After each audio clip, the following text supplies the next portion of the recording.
Good evening, everyone. It's time to get hyped for round 4 of the XRL F3 Championship. And for the first time, we've left the UK this season and we're heading to Germany. And above all other circuits, the Nurbergring has a history and tradition which is intertwined with motorsport itself. Of course, it's best known for the Green Hell, which is thrilling and terrifying drivers in equal measure and has been since 1927. The Nordschleife it's only used for selected racing events, notably the annual 24-hour race, and it remains an iconic venue. But tonight we are taking to the modern Grand Prix track famous from F1, and it remains a full-use FIA Grade 1 circuit with DTM and GT Masters. But that's not what we're here for tonight. We're here for Formula 3 and round 4 of the XRL F3 Championship. My name's Chris Rowlands. We've got Sean Cranleigh-Swash in the production booth, and we hope to be joined by Tim Cox if his computer wants to cooperate this evening. But for now, you've got me, and you join us for about halfway through qualifying in what has so far been a very, very interesting season. We finally had a new winner on the top step of the podium last time out in the second of our 2 races at Alton Park, and that is Sasha Ciabataru, who you can see is currently 6th in qualifying with a 51.5 as Peter van Gool has just gone into 3rd position. But we've got a very competitive grid up the top here tonight, and I think the Nurburgring is going to provide us with lots of really excellent racing.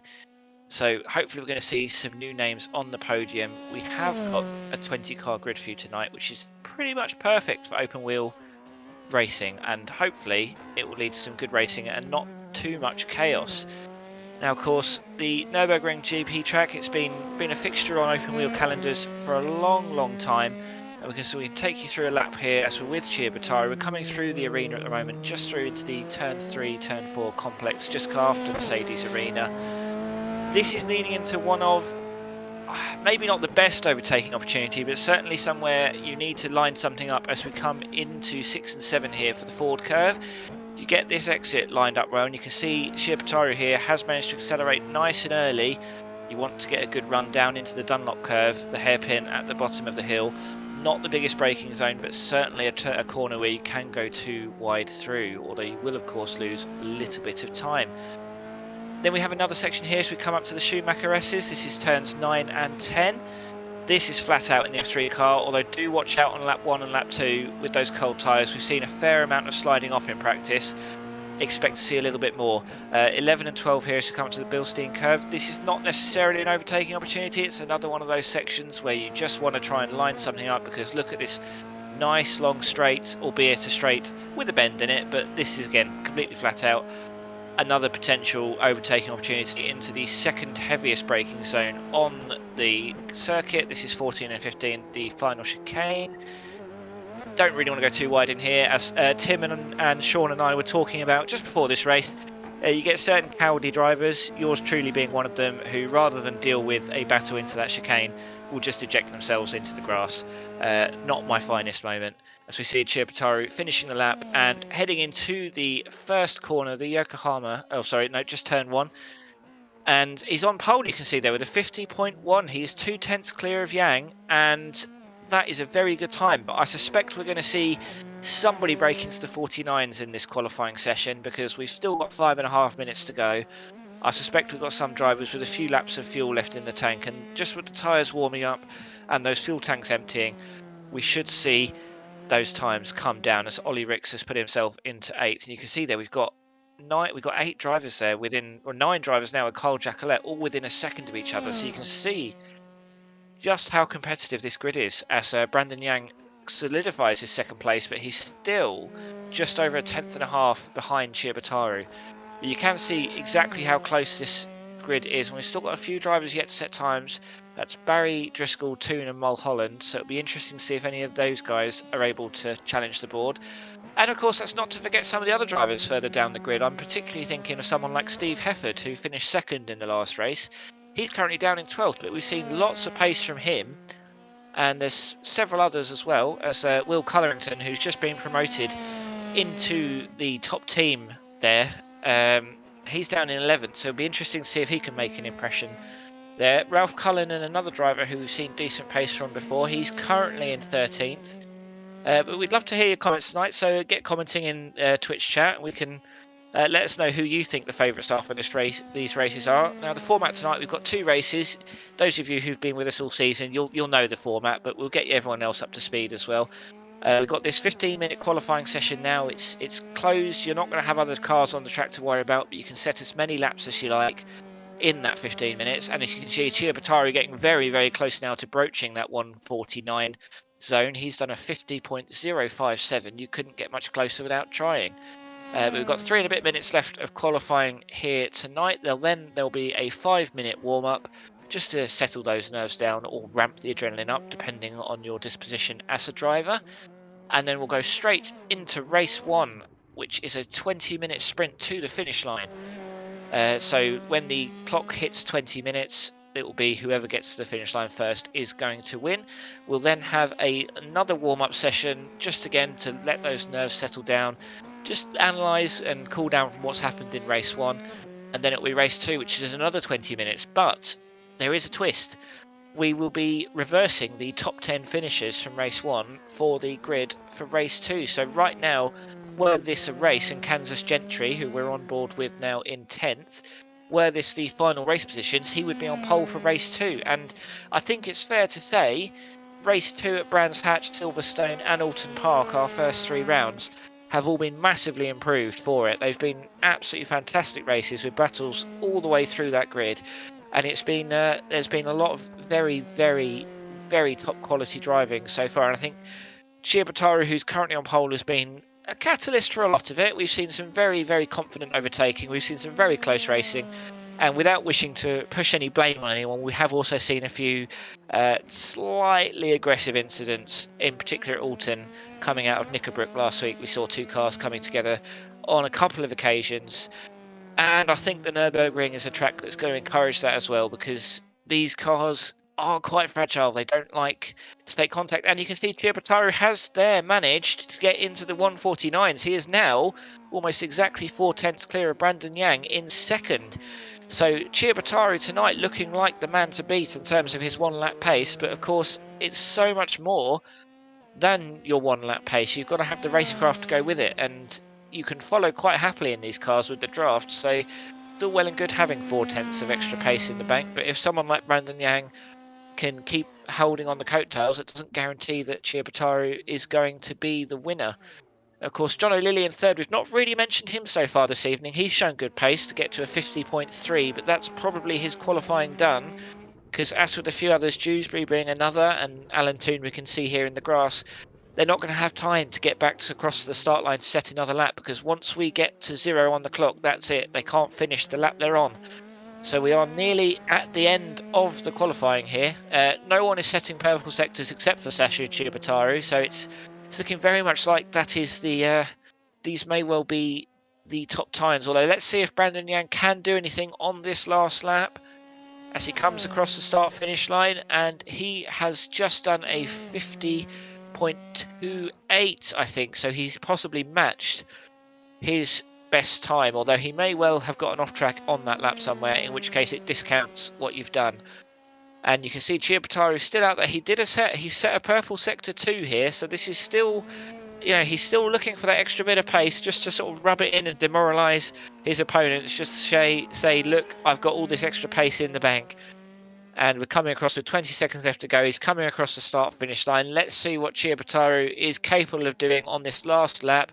And he has not gone quicker by the looks of it. But it's not necessarily the end of the world if you're not setting purple sectors when you're 4/10 quicker than the rest of the field. But let's see what Brandon Yang can do, if it will let him finish his lap, which unfortunately it doesn't. So the purple sector he had at the start of that lap, he may well be ruining it. And we will be going straight to the grid, I believe. So let's just bring you up our grid positions. We, of course, have got Sasha Chiabataru on pole for XRL Academy, and then Brandon Yang alongside him in second. Following them in row 2, we've got John O'Lilly and Jamie Ayres. Following them is Aaron Dewsbury and Kansas Gentry. I believe P6 is Kansas Gentry's best qualifying position so far this series. Martin Sampson is in 7th, alongside him Peter Van Gaal, who we've seen had lots of good battles at the top of the race, but he's yet to get a race victory, so he's someone to look out for. P9 is Steve Hefford, as someone else to look out for. He was P2 in our last race. Carl Jacquelet alongside him. He's had good pace, but not being able to keep the car on the track consistently. He's still just about within a second of the pole position time, as is Ollie Ricks in 11th. Ralph Cullinan in 12th is alongside him for row 6. Following them, we've got James Clark and Will Currington, Tim Driscoll in 15th, and Alex Roggenbuck in 16th. Michael Barry in 17th, Andrew Littler in 18th, with Alan Toon in 19th, and Joel Mulholland for the XRL Academy, unable to set a lap time. He will be bringing up the rear of the grid in P20. And we have a few cars waiting to grid before we go green, including our position 2 Brandon Yang. Now, we've had a discussion on commentary before, not in this league but in others, just wondering if maybe those guys that grid a little bit later are doing it to psych out their opponents, but it's always turned out no, they're just trying to work out their last little bits of setup and settings. I personally, I don't know about any of our other viewers or our production booth. For me, it completely psychs me out. If I was Chiapataru, who's about to go green here, it's possibly a bit nice for him. So we're about to go here, and Chiapataru is going to have a nice clear run to the start line. He's managed to take the inside line, and actually has enough time to go wide to take a better line through the entry. Are we going to have everyone come through the chicane, the hairpin, nice and clean? So far, so good, as the leaders are now coming through the stadium, through the Mercedes arena. That's one of the cleanest starts I think I've ever seen in F3, which is lovely to see. And Chiapataru is still in the lead, but Jamie Ayres has made 2 positions up already from the lead. He's challenging him in 2nd. Lily's in 3rd. Van Gool is up into 4th. So it's not all plain sailing. In fact, Ayres is looking round the outside here. This is not an overtaking place, but he clearly has got those tyres up to temperature nice and early. And yes, it looks like as we come down into the chicane, Ayres is actually alongside Chiapataru. Didn't get a good launch. Jamie Ayres, who hasn't really been challenging near the top here before, Jamie Ayres is coming into the chicane at the bottom of the Nurbergring as they both lock up, and Jamie Ayres is into the lead. So all of that pace in qualifying for Chiapataru is for nothing. And now John O'Lilly is looking to challenge him, and Ayres is already getting a bit of a gap here. So disastrous start for Chiapataru, considering that P2 Brandon Yang wasn't able to take the grid. And look, you can see here Dewsbury as well making a move on Van Gool. Van Gool, who had actually made up 4 positions, but he's lost one back to Dewsbury, so that's good recovery from Aaron Dewsbury there. You can see a few drivers there going wide into the background and wide here, but you can afford to do that. There's a decent amount of curbing. The number 32 there taking the inside. That's Ralph Cullinan on Kansas Gentry, but Gentry's going to have the inside line into the chicane. Who's more confident on the brakes? Certainly not Gentry. He's lost it on the rear and he's managed to tag. I think he's tagged. Was that Carl Jacquelet? Oh, no luck for Carl Jacquelet in this series so far. Completely innocent passenger there. And Tim Driscoll taking after me, although possibly more sensible than me. He's taken the escape road. And Jamie Ayres is your leader after lap 1. He's made up 3 positions. Chiapataru is hanging on, but not able to challenge just yet. But you can see a bit of a lock-up there. And Lilly, Dewsbury, Van Gool, Hefford behind. They're all within sort of a fighting distance. And you can see there, Chiapataru ever so slidey on T2 there. And you can see he's not very comfortable in that car yet. Those tyres are not up to temperature. Jamie Ayres, while he hasn't been able to get a full-on gap going just yet, he's certainly looking comfortable in the lead. And I'm not sure that's something we all predicted at the end of qualifying. So this has been, considering there's not been any real massive accidents, it's been a very action-packed first couple of laps. And I believe we've got Tim back in the commentary booth. Tim, are you there? Well, I just managed to catch the start of the race after some technical difficulties, the beauty of live TV, as it were. And wow, what a start, Chris. I mean, I should say, I got through the Mercedes arena okay, but it all came down to the chicane at the end of the lap. And wow, contact, it is, inevitable around there, isn't it? Due to it being one of the big braking areas. It's just seeing Hefford right now trying to get onto the back of Van Gool. Yeah, it's been an interesting start to the race. I mean, it's been pretty clean. I feel very, very sad for Mulholland and Yang, who both had disconnects before the start of the race, because I think Brandon Yang in particular will be absolutely gutted having lost his P2. I believe he is now leaving the pit lane, but of course he is going to be nearly 2 laps down, and what we really don't hope happens, let's hope he doesn't get tangled up in this battle for the lead, because we've got I'd say everyone down to Ralph Cullinan really has shown pretty good pace before. And I certainly think anyone in that top 8 is still within a decent shout for a race victory. And that's the fastest lap of the race for Chiapataru. So he's caught back up to Ayres now. Perhaps it just takes him that little bit longer to get the tyres up to temperature. And you can see another lock up there for Ayres. I wonder if this is going to be something to look out for later in the race, that Jamie Ayres does seem to be hammering those tyres ever so slightly harder than Chiapataru right now.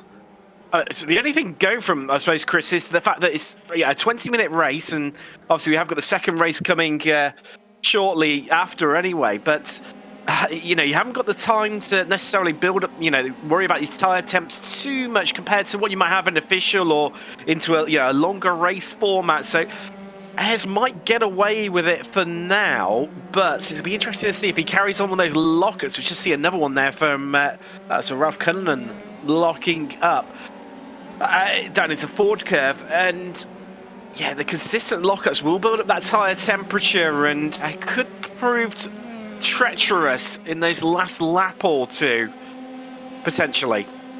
Oh, for sure. Although I would say that going through the Dunlop hairpin turn 8, you will see a lot of lockups throughout the race, and yes, that's not ideal, but it's more down to the camber of that corner. It's more the lockups we've seen into the Yokohama hairpin, turn 1, and then Mercedes turn 2, and also, well, 3, 4, basically the entire arena section. Those are the lockups where you can really see that drivers are pushing that little bit too hard. But yes, as you say, this is only a 20-minute race, but the track temperature is reasonably high. It's 29 degrees compared to the air temperature of 19. And there's a move by Chiapataru. And it looks like he's got it done, Tim. Wow, that was treacherous to say the least, but they're side by side now, down the start, finish straight, Chris. Who's going to come out on top between these two? It's going to be tight. Here we go into the Mercedes arena, and Chiapataru just getting ahead, but he's running deep, and oh no, Ayres is spun, Chris. Oh, that's so unfortunate, but it just shows you just how hard he was pushing, and it's so easy to lose sight of the car. You pushing so hard, and it's nice to see at the very least he's being very polite and making sure he's not interrupting anyone else's races on his re-entry. And it's very, very unfortunate. He's still in 10th, although you can see there that's Barry just behind him. But as we were saying in the intro, he's going to want to keep firm grasp of that P10 to get... Oh, as Barry's gone past him, and now Toon as well. It looks like he's probably where he's lit the tyres up. He's spun it a second time, but I would say, without wanting to disrespect any other drivers, Ayres does have really good pace, so I think he should be able to back himself to potentially recover, maybe in to get that P10 and get redemption in race 2. Well, yeah, as we've said before, Chris, haven't we?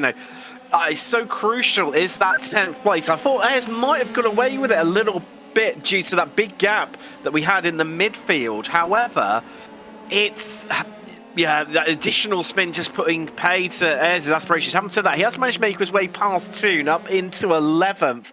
I'll keep an eye on that one. He's not far up onto the back of Barry either.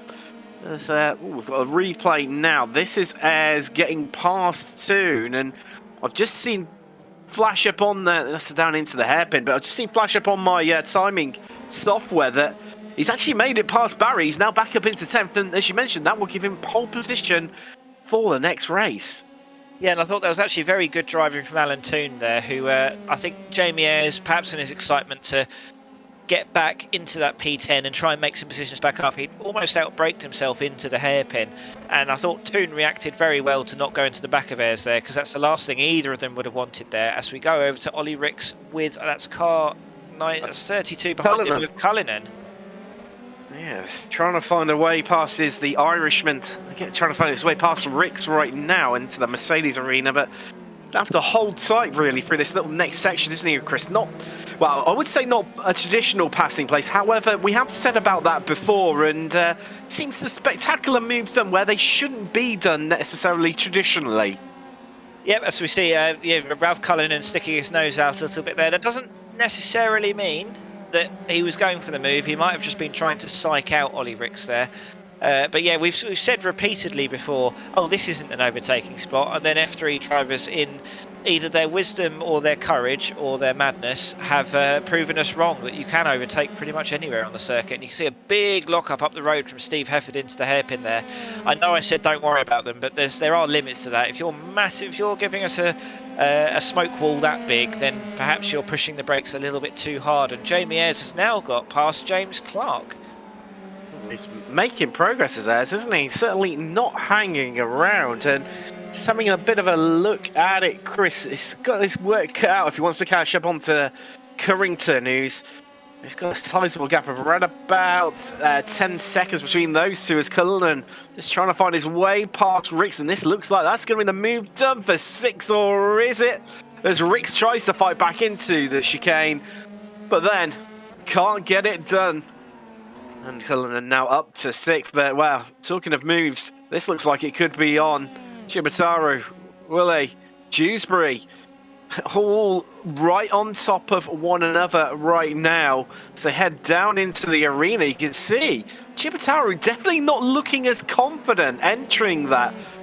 While he's definitely taking a lot more pace and feeling more confident entering into there. He was 0.4 laps slower last time out than both Lilly and Dewsbury behind him. Of course, he's not got the benefit of draft like these two do. Lilly's in a really good position here. He's right up behind Chibutaru. Dewsbury's dropped off a little bit, although it does look like Chibutaru is going to have got a better exit coming down into the hairpin. So we'll have to see just how comfortable is Lilly with his top speed. See, admittedly with draft assist, has got a higher recorded top speed from the last lap and a half. And Chibutaru's turn to lock up there, but it's so far, I think Chibutaru is looking, I would say, maybe not completely comfortable, but he's not pushing quite as hard as we thought earlier Ayres was pushing when he was in the lead. Certainly not, and well, so just enter into the second half of the circuit. This is where the speed starts to build, of course, down into the chicane.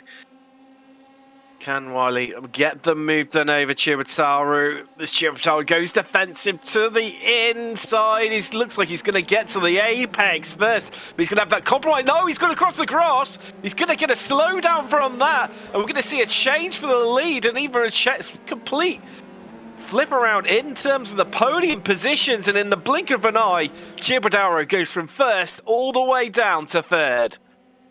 And you can see Peter Van Gool is not that far behind, and he's a pretty quick driver as well, and he's only 0.3 slower than Lilly and Dewsbury on that lap, so he's still within touching distance of this battle for the lead. We've seen him, he's had good pace before. He was looking pretty strong at Alton Park in the first race last time out. So I certainly, it's nice and wide open at the moment. We've got very competitive top of the field here, as it looks like Alex Rogenberg has got past Alan Toon, who's taken just too much curb there.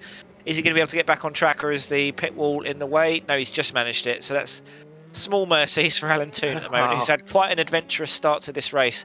Well, I say start, Tim. We're more than halfway through. We are, aren't we? I'm not too sure whether it's the first 12 minutes of race one have gone, but well, we've had enough action to almost last a lifetime, haven't we, really? So let's just run you through your order. Jono Worley, he is currently leading up 2 places.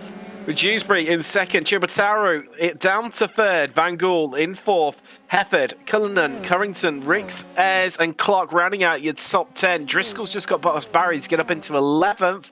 Obviously Barry's been demoted down to 12th with little Ev Rogenbuck. Toon, who we've just seen recently take that spin.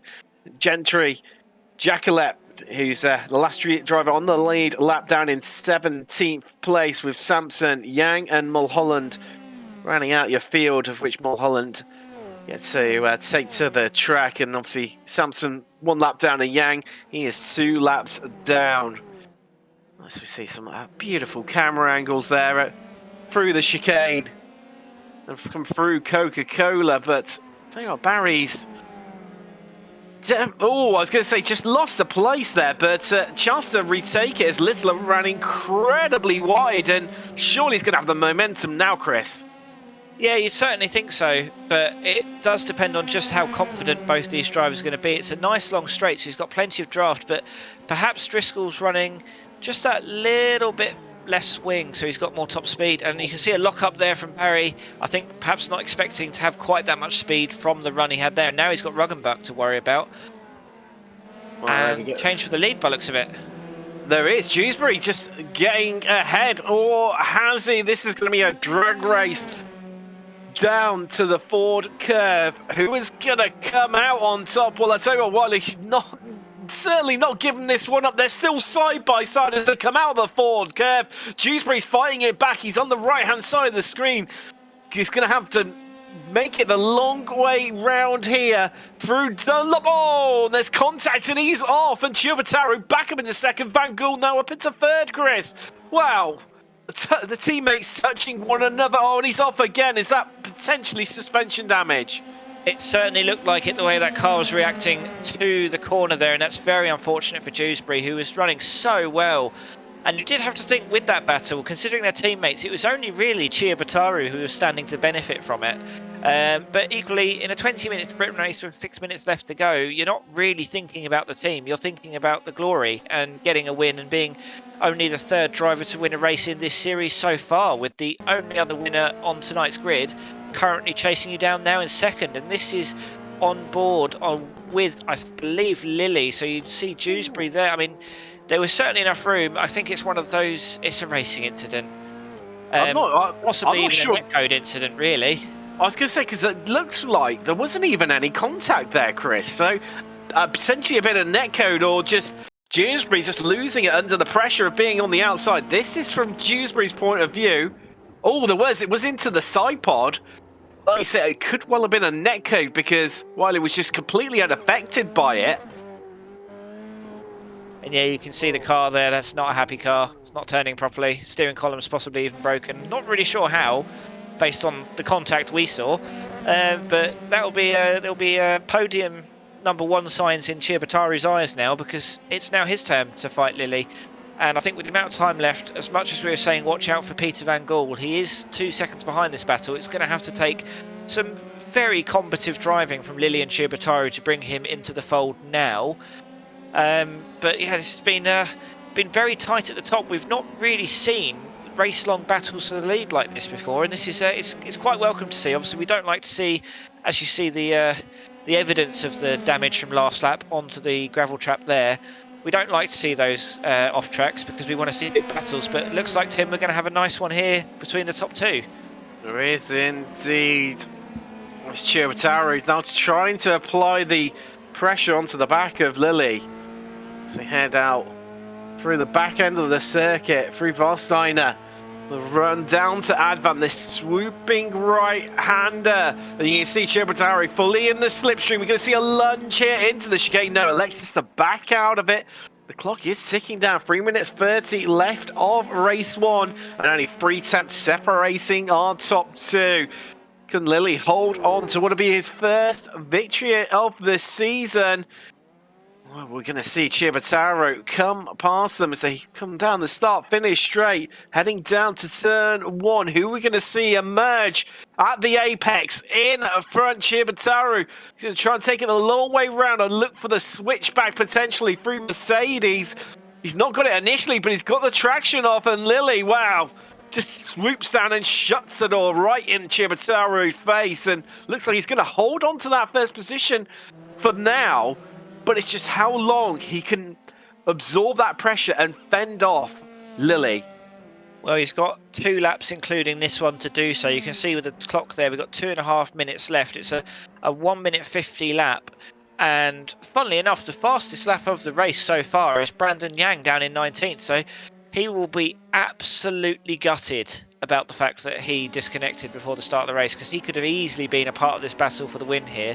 And it also means he's not going to be any higher than 19th on the grid. He's actually, funnily enough, the next car up the road from this battle. So these guys are lucky, really, that he's as fast as he is, because he could easily become embroiled as a lapped car within this. And it looks like, mercifully, unless Brandon has an off track, he's not going to factor into this. But so far, John Lilly, he's resisted really well, but this is the best opportunity for Chubataru.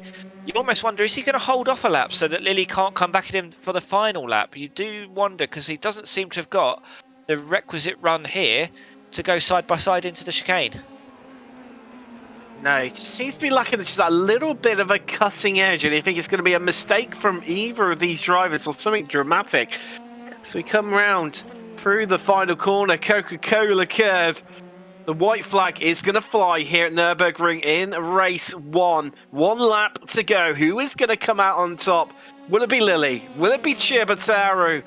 Not got long to find out. Only 1 minute 50. They are catching up onto the back of Yang as Chibataru just has a little look. And oh, Lily's forced mistake from Rose, but there's contact.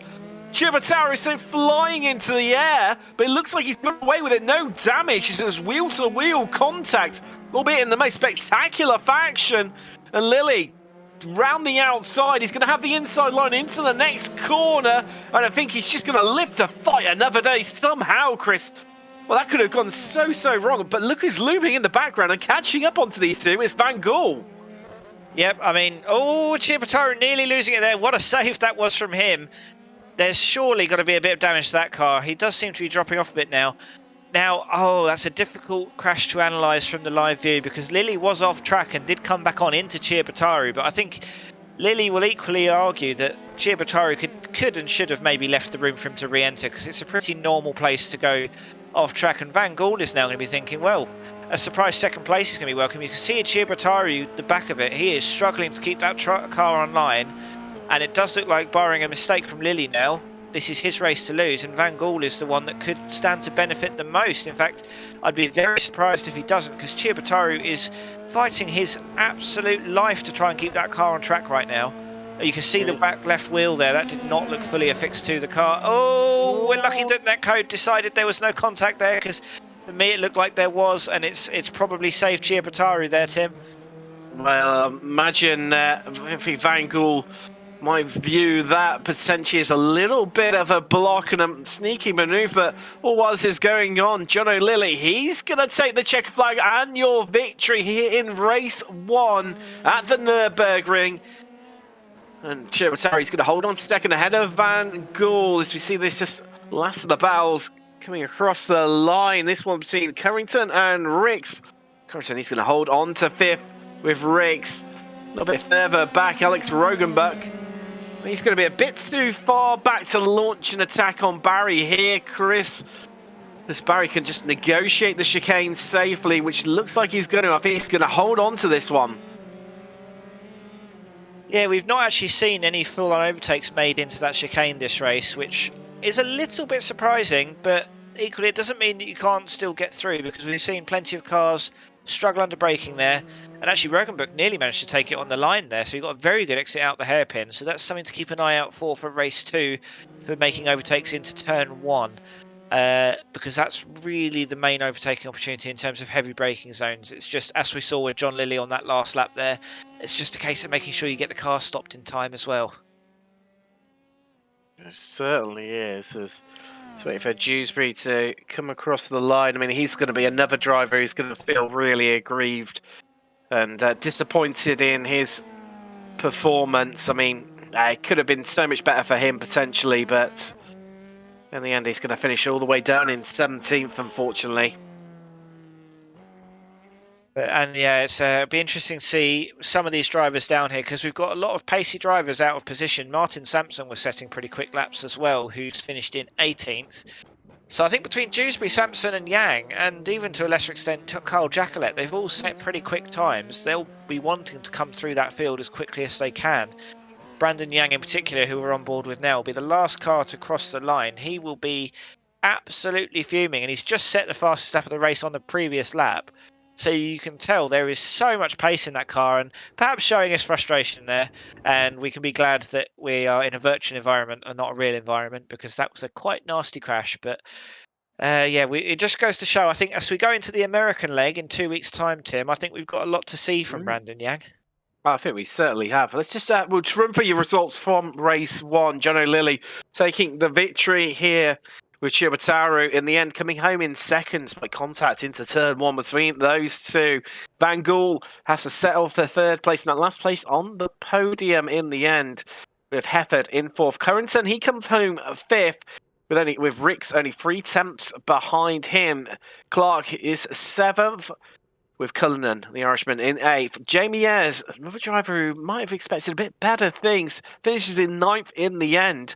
Tim Driscoll comes home 10th and gets that all-crucial pole position for race 2. Of course, the top 10 inverted to form the grid for race 2, with the remainder following up on the grid as per the results, which were Littler and Barry in 11th and 12th. For Alex Rogenbach in 13th, Gentry 14th, Alan Toon in 15th place.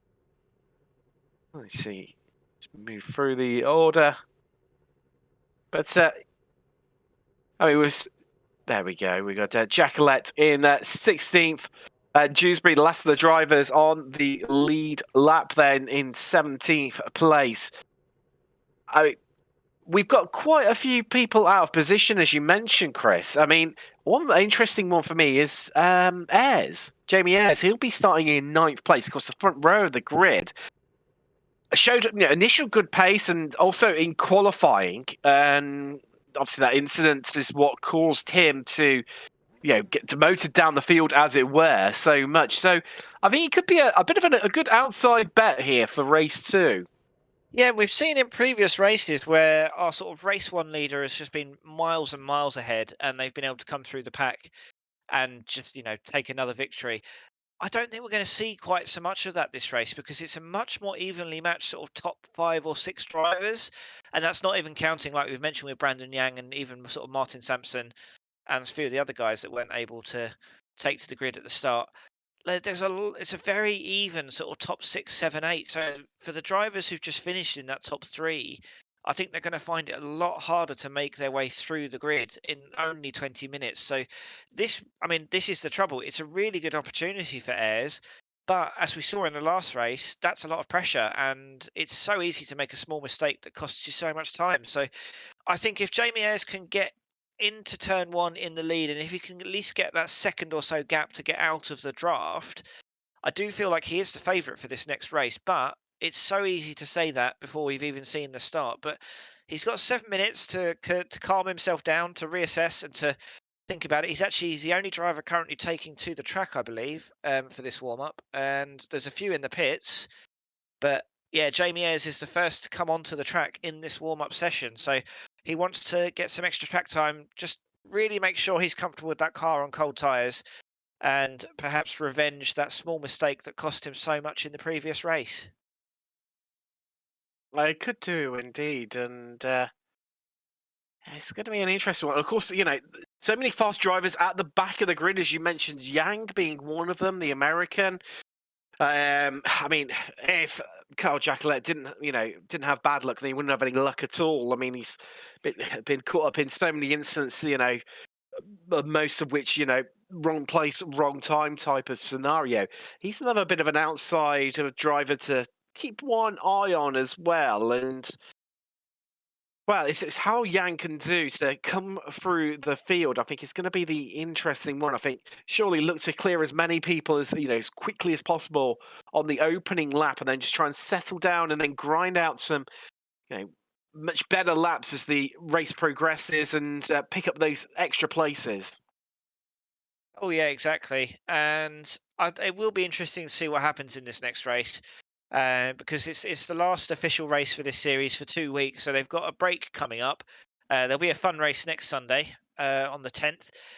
But this is their last opportunity to show off in Europe, and it'll be interesting. I think there've been quite a few drivers this series who we've seen flashes of supreme pace from them. Um, I'm thinking sort of Ralph Cullen in one of those, who I feel like I've hyped him up every race, and we've yet to necessarily see uh, see the Yes, the results translate. commentator. So I'm really sorry, Ralph. I'm just repeatedly cursing you by mentioning how good you are. So I'll start saying, start praising some other drivers so they can crash instead. Although I don't think it's necessarily been crashes, and it's certainly not been his fault. I mean, I thought the instance we saw into the chicane at the end of the lap on, I believe it was laps 1 and possibly 2. It's like you say, Tim. You need to sort of try and take advantage of that and not just get caught up in these incidents. I know 90% of the time it's not going to be an individual driver's fault, because these are mostly racing incidents or just the product of hard racing. But well, it's like we're saying. I can't remember who it was now. Was it one of our midfield pack who took to the escape road at the chicane? and that's just sensible driving. You live to fight another day. And sometimes it's the drivers who have that better awareness, who might not necessarily have the supreme pace, but they pick up points by virtue of just being able to finish races. And it is an important skill that not every driver has. So there's always positives to take out of finishing in the mid pack. Is where I think I've gone with this. I think so. I think so indeed. Now, Chris, I know you love a good circuit facts, don't you? Now, obviously, of course, we have the Grand Prix circuit and we have the Nordschleife section, the greenhouse section of the track. Now, obviously, when the circuit was built all the way back in 1927, the circuit was split out into two sections, effectively. Obviously, the Nordschleife and also the Südschleife. Now, of course, Nord standing for meaning north in German and Süd meaning south in German. The Südschleife, really hardly ever mentioned circuit due to obviously the much larger Nordschleife, even where it was back then. And it's more, bigger and more famous, brother, as it were. Now, the Südschleife was 4.8 miles, at 7.7 kilometers in length, and which is, well, as producer Sean just said, longer than Spa now. So still quite a chunky circuit, to say the least. Now, that lays on the ground of where the current Grand Prix circuit, where that was remodeled all the way back. Well, we lost the Südschleife all the way back in 1982, and work was sort of was commenced, was completed in 1984 to develop obviously the new modern Grand Prix circuit, which has largely remained unchanged since its inception back then. But I mean, to have run two circuits, and they also used to run the combined circuit, like you see in the Nurbergring 24 hours currently. The combined circuit was a whopping 17.5 miles. That's 28 kilometers. I mean, the Nordschleife in itself is a marathon circuit. It's a long old circuit when you do the combined, but with that extra additional mileage. It was definitely a challenge for the drivers. And it's so different from what we're seeing. Like, for example, the Nurburgring Grand Prix circuit that we've been racing on tonight. It's just such a different experience. And I mean, for those of you we don't often get open wheel cars round the Nurburgring, as in the Nordschleife. It's just so high, the margin for error is so small, and if you go off, it's so often game over compared to the sort of modern Grand Prix circuits with their nice long runoff areas, although we haven't really seen a huge amount of beneficiaries of those runoff areas tonight. And it's almost, as we sort of get this lovely shot over sort of from the helicopter over the arena, it's almost hard to believe, I think, at times, that this Grand Prix circuit is literally connected to the Nordschleife. It's just such a different experience, and it's just incredible to think that's where motor racing was, and this is where it's ended up. Although I think, again, these open wheel cars, there's an element of spectacle to them being on the Nordschleife, but I think we do see better racing in these style circuits, and certainly I think race 1 was a pretty good one, and I am really looking forward to race 2, which is coming up reasonably soon. It is. We're only about 50 odd seconds away from race 2. Now, that's probably just got enough time for me to cram in another quick fact and from the history books of the Nurburgring. Now, the two circuits, the original ones, were connected by what translates as concrete loop. It was the Bentonschleife, which connected the northern, much larger circuit and the southern circuit, given by their English names, obviously in German, the Nordschleife and the Südschleife. So, well, I think it's going to be an interesting one now, Chris. I mean, we're going to, like you say, we've got a bit of a break, a bit of a reset after this round before we start the American leg of the series, where it could give a chance for some of our drivers to reset. Of course, the likes of Gentry, Yang, and Driscoll, our American contingent. A bit of a home advantage potentially for them as we head across the pond.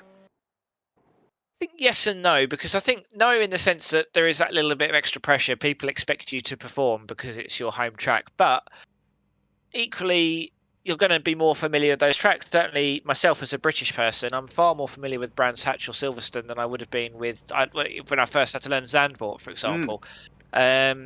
where I'm sure Peter Van Gaal is a Zandvoort expert. We'll never know, but we're about to grid, and it looks like nearly everyone has already gridded with Tim Driscoll on pole. So let's see if he can take a race win into the American leg of this series. Of course, as mentioned, he's got Ayres on the front row with him.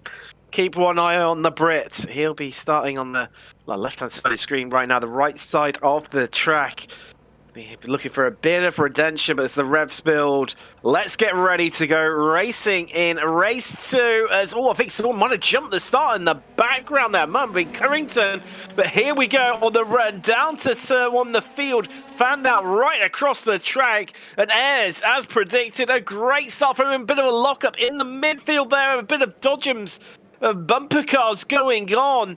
Nice to tell. We've even got a 4 wide in the background there as they come through the Mercedes arena, but everyone currently has made it away. I think Yang was one of the drivers caught up. He's already up 1 place as everyone streams through there. Wow, Cullinan not had the best of starts. He's down 2 places to 5th. We had descent down to the lowest part of the circuit. Now it's all happening. This midfield battle, Cullinan locked in with Ricks and Currington right behind him. But Ayres has got an absolute blinding start. He's heading out right into this. It's nearly a second clear of the field. As Cullinan just on the attack in the background there, trying to get his way past Ricks. I think might catch the tail end of it. Yes, we have. That is the move done. And just in front of them, Clark is trying to get past Driscoll. And wow, battles happening everywhere here, Chris, as we come through the Schumacher S's. Yeah, well, I think Lily's done a very good job there of keeping that car on the track, because the cold tyres on lap 1 coming through the Schumacher S's, it's the only time they're not nearly flat. And you can see that Driscoll's really struggling on lap 1. I think probably the pressure of being so far up, you tend to over push. I know I certainly do, but he's done well to keep Clark behind after running wide into the hairpin, and it looks like it's going to back everyone up into the chicane. Jamie Ayres, the main beneficiary of all of this, he's nearly 2 seconds clear already. Oh, there's contact there. There's Cullinan involved. And I think I'm not too sure who else was. There's Numol. It's all gone wrong at the chicane. Numerous cars off across the track. We've got Sampson's caught up in it. I think Hefford, Gentry, Jacqueline. Well, he just can't catch a break, can he? And wow. That's really going to space the field out, especially out in front. Jamie Ayres now is 4.5 seconds nearly clear of the rest of the field. So we head down to turn 1, a bit of a look at there from Dewsbury, and Sampson just trying to sneak the car through on the inside there, and somehow manages to get the car turned in. Not too sure how he managed that one, Chris. It looked like near impossible. Yeah, it was very well done, and I think going to Jamie Ayres, although he's still setting purple sectors, although actually as I say that, Sasha Chiapataru's got the purple sector for sector 1, so there is some pace behind him to look out for, but it's almost a sort of knock-on effect for Ayres, where now he's got all of this big gap, he can relax a little bit, he can just lap a little bit more carefully, which means you're far less likely to make a mistake, which actually in a sense means you almost lap faster. But with James Clark in second and Ollie Ricks, you can see he's now gone wide, and that's allowed Chiapataru through, but he's not fully through. These battles are only going to make that gap to the lead get bigger, and Chiapataru very brave as that car decides to... Oh dear me. I thought he'd lost the wheel there, Chris, but it was luckily just where it was blinking in and out, and that is like, it's so scary as a driver when you've got a car suddenly there in front of you, and then not at all as Chiapataru slots it through past Ricks. For a great move, but these are all nose to tail in this epic battle for third. Chiapataru pulls out, so Ricks pulls out, but no, we're going to go 3 wide. This can only end one way, but no. Driscoll just backs out of it there, and a bump across the curve for Ricks. Surely this is going to allow John O'Lilly through here. Is going to head round the outside. Can he get the move done? Going to be really tight. Another fastest lap from Ayres, as we just see the 95 there of Ricks really getting loose on the corner exit, but now Dewsbury's going to head past. Well, I think that was very sensible from Lilly to just back out going 3 wide into the chicane, because I'm not sure that would have ended particularly well for anyone.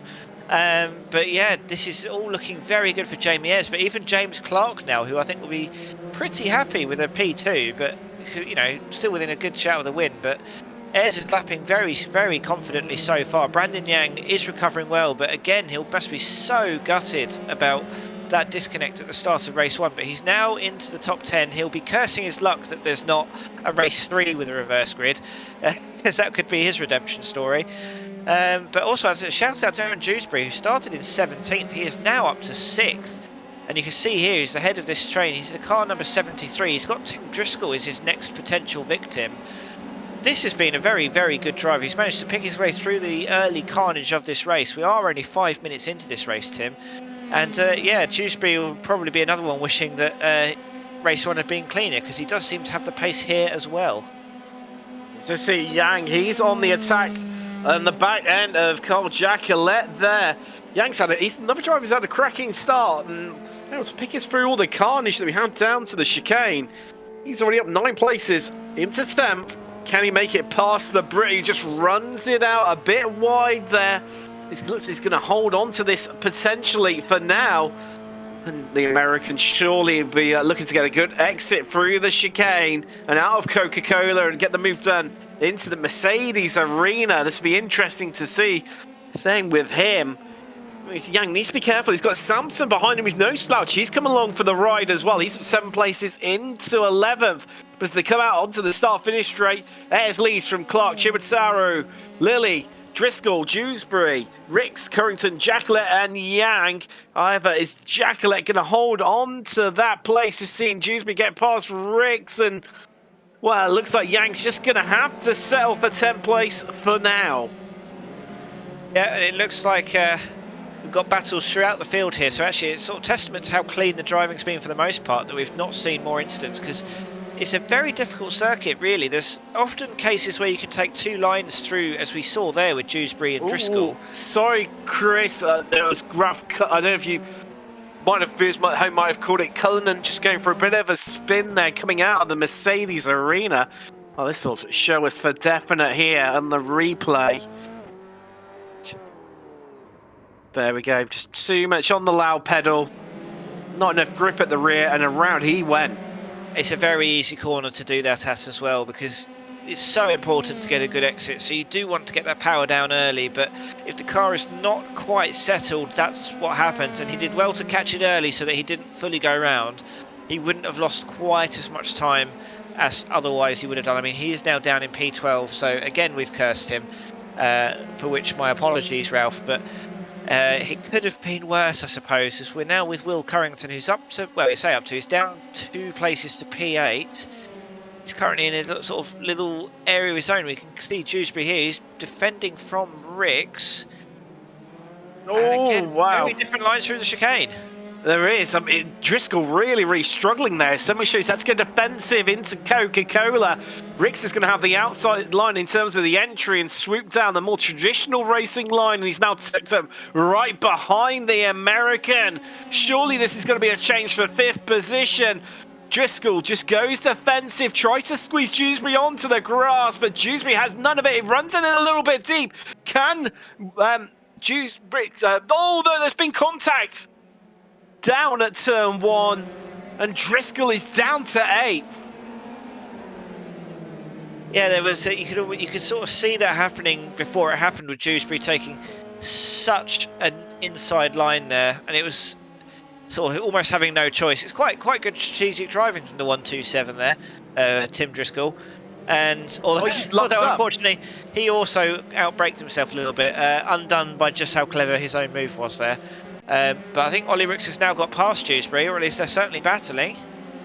He has indeed, and that is Ricks now up into 5th place. Yang has just got past Driscoll, Driscoll running it in a bit too deep into Dunlop there. So they head up the hill now from the lowest point and climb up towards one of the highest points on the circuit, the Schumacher S's. And how many more places can Yang and Dewsbury climb? Both up 11, your highest position gainers so far is all just... That was Driscoll once again running a bit wide there. So he came through Michelin. And it's, well, after what was a really promising start, so we've just come up to half race distance. This second half is not looking too good for Driscoll right now, but we just see Heffert He's having a right good go right now with Barry. This is the battle for 15th place. They're still side by side out of Michelin, so out of Warsteiner. As they head up the hill towards Advan and then the chicane. This is sure looking like Hefford's place, but Clark has, yeah, he's got, has he just got, my eyes deceiving me here, Chris. We've had so many changes. I think he's just lost a place there, hasn't he? Yeah, I think Chiabataru coming out of the last corner, I believe, would have got a better run and overtaking him across the straight. Oh, something odd's happening there. Maybe I'm sure Clark had a slowdown. I can't see any other reason why that's happened there. But if that is the case, he's done very well to shift it without losing too much time, although he is now under a lot of pressure from John O'Lilly, who we've seen has got a lot of pace and he's not necessarily afraid to get his elbows out. Certainly a driver I wouldn't necessarily want directly behind my mirrors, because you know he's going to want to take you for that position, and also you know you're a racing driver, you want to be on the podium. Clark has a big lock up there. I do think that Jamie Ayres doesn't need to worry a huge amount about Chiabataru being behind him now. In fact, Lilly I think has just got past Clark. Yeah, he has, Tim. He has indeed. He's now up into the podium places. Not content with his first time onto the podium in race 1. He's going for it again here in Germany. What response has Clark got? I mean, well, we've hardly mentioned him since the start. He's in a league of his own right here, Chris. 5 seconds, well, over 5 seconds now, in fact. Clear of the field and the second place with 9 minutes remaining. I mean, this is surely just about consolidating and bringing the car home. Rix is going a bit slow there. Yeah, he's just lost position to Brandon Yang. Yang is now also up 12 places, so same as Dewsbury. They've both made 12 places on this grid. If I'm Jamie Ayres, I'm thinking there's 4 or 5 laps left. I'm more than 5 seconds clear. I can afford to lose a second a lap on Chiabataru, and it looks like Brandon Yang's going for Currington here. He's got the inside into the hairpin. Is he going to be able to brake later? So far so good, Tim. It looks like I think he's got that move done. So the recovery drive is looking very, very good, but it's still going to be tinged with that regret of just thinking what could be, because Yang certainly seems to have the pace to have been fighting for a race victory tonight. I mean, you're saying about Ayres, he can afford to lose a second a lap due to the gap that he's got over Chiabataru. Guess what he lost on the last lap, Chris? Oh, I'm going to say a second. Oh, funnily enough, yes. So clearly you're thinking in the same mindset as Ayres right now, and wow, Chiabataru, the only driver so far in race 2 to get into the 1 minute 50s, albeit just with 1 minute 50.96, but hey, it counts. It's into the 1 minute 50s, and he's definitely pushing and going for it. That gap is, well, for the first time, it's come under 5 seconds. I mean, this lap alone, Chris, I think he's already taken about 4/10 of a second out of the Brit ahead of him. He's going for it, isn't it? And I think, can he bring Lilly and Clark along for the battle as well? I think that's going to be one of the interesting stories that's going to develop across the remaining just over 7 minutes left here in race 2. There's Toon and Hefford having a bit of a battle here over 15th place. Hefford, well, you see, he is pushing. They're going to remain side by side up towards the Schumacher S's. Not conventional overtaking place, but Hefford gets it done there. A great, great style, and Toon had to yield, just backs out of it a bit. He knows he's got a chance to regain that place. As the leaders come round to complete yet another lap, and well, the gap wasn't your second. It was only 4 attempts separating them on the last lap, but wow, Yang is now tucked right behind Dewsbury here, Chris, and well, or is he? These two are biggest position gainers. Oh, there's a spinner in the background there. Was that Rix? I think that was Rix, Chris. I think it was, and that's sort of his challenge in the top 10 over now. I think these tyres are beginning to just get a little bit too much heat through them. You saw both Dewsbury and Yang were struggling to get that car stopped and turned safely, and understandably, Dewsbury didn't want to give Yang too much room there. It was quite a speculative move, but you can see here Yang's definitely a more comfortable driver in that car right now. He's right behind Dewsbury. And are we going to see a move into the hairpin, or is Yang going to be patient and wait till later in the lap? It looks like Dewsbury thinks he wants to make it now, because he's sort of wiggling his car around as if he's defending, and I think we're going to have to wait to the chicane now for Brandon Yang to make this move. But no, Dewsbury's gone wide. Are we going to see another overtake into the Schumacher S's, Tim? think surely we've got to, haven't we? It's happening. It's all come alive all of a sudden as we head down towards the last 5 minutes as Yang mounting another attack onto Dewsbury. Thinks twice about it, just backs out a little bit here. But you can bet your bottom dollar. I think Yang, surely we're going to be looking for a move here into the chicane. Or do you think Chris is just going to hold off potentially and look to do it in turn 1? Well, I think if it was early in the race, you'd think wait till the hairpin. He's certainly looking now, but nope, Dewsbury is confident enough on the brakes that Yang doesn't think it's worth chancing it. You can see, though, Yang is taking much tighter, tidier lines through that chicane because of the amount of pressure he's putting Dewsbury under. Is he lining him up? This would certainly be the strategy right now.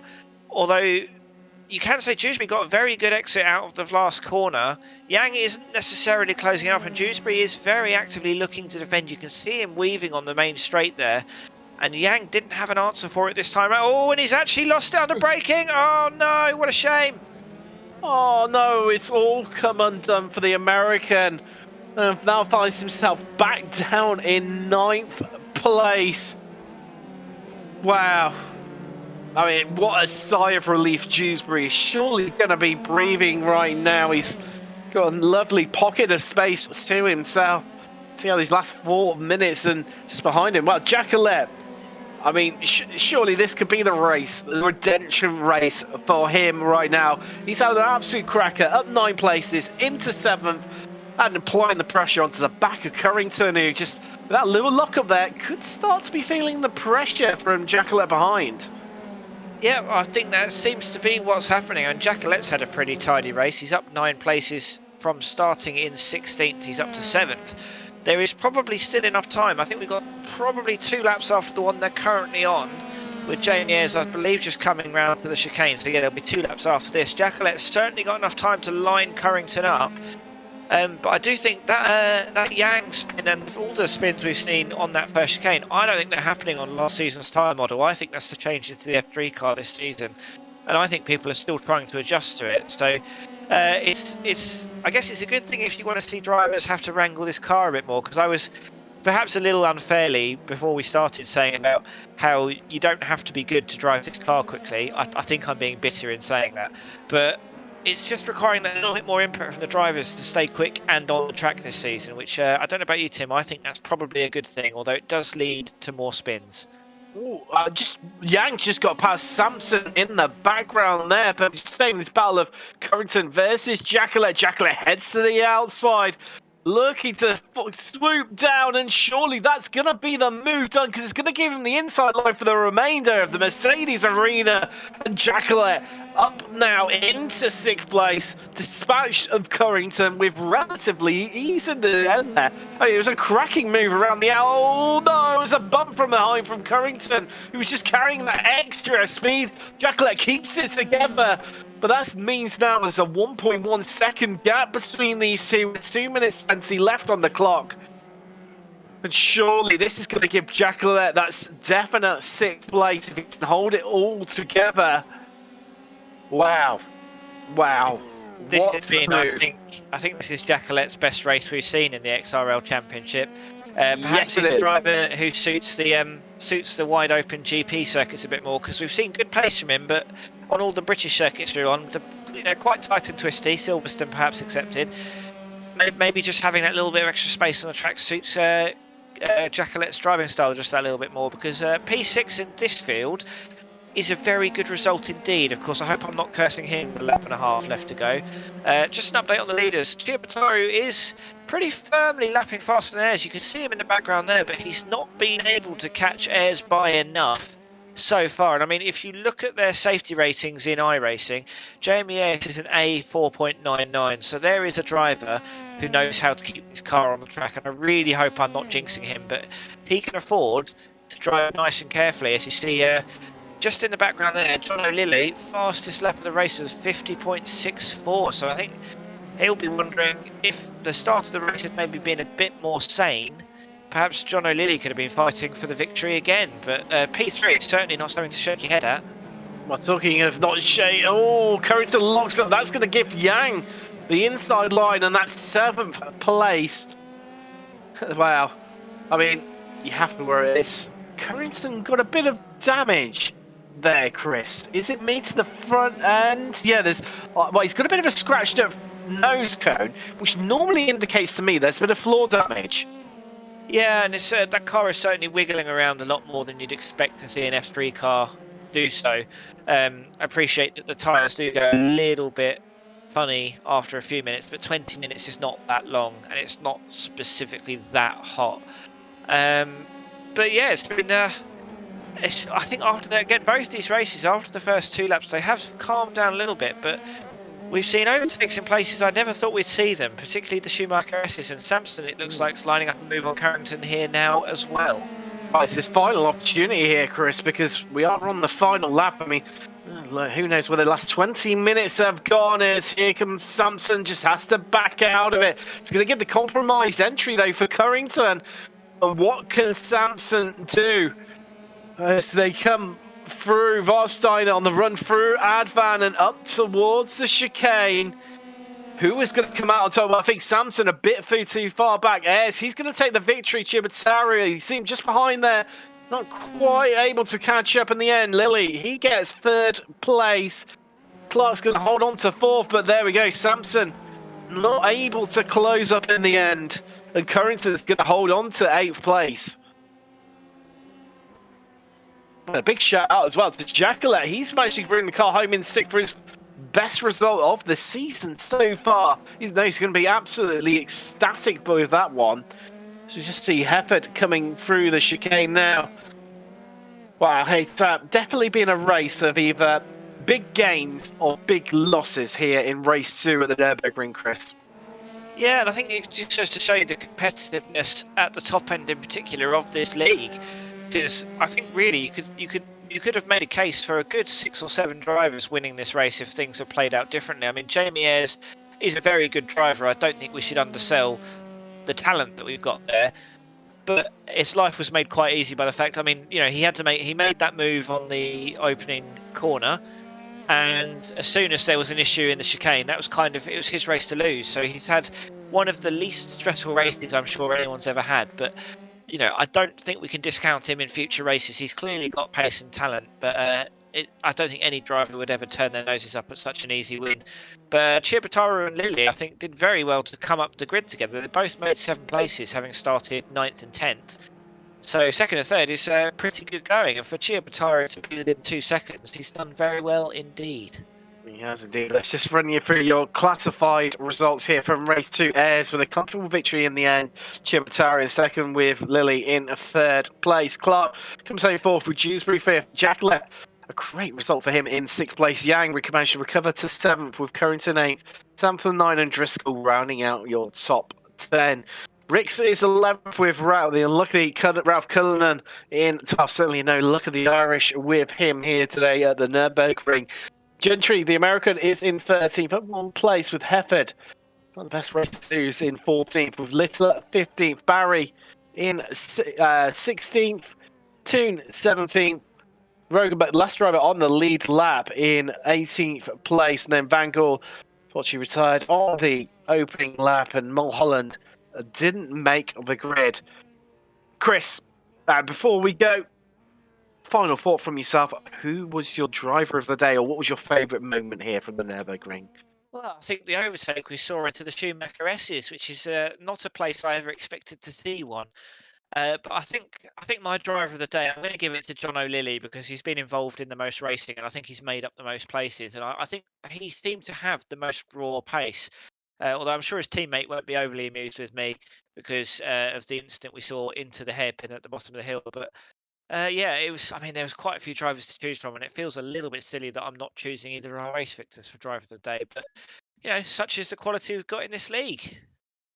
It most certainly is. It's a absolutely, really evenly matched league, and wow.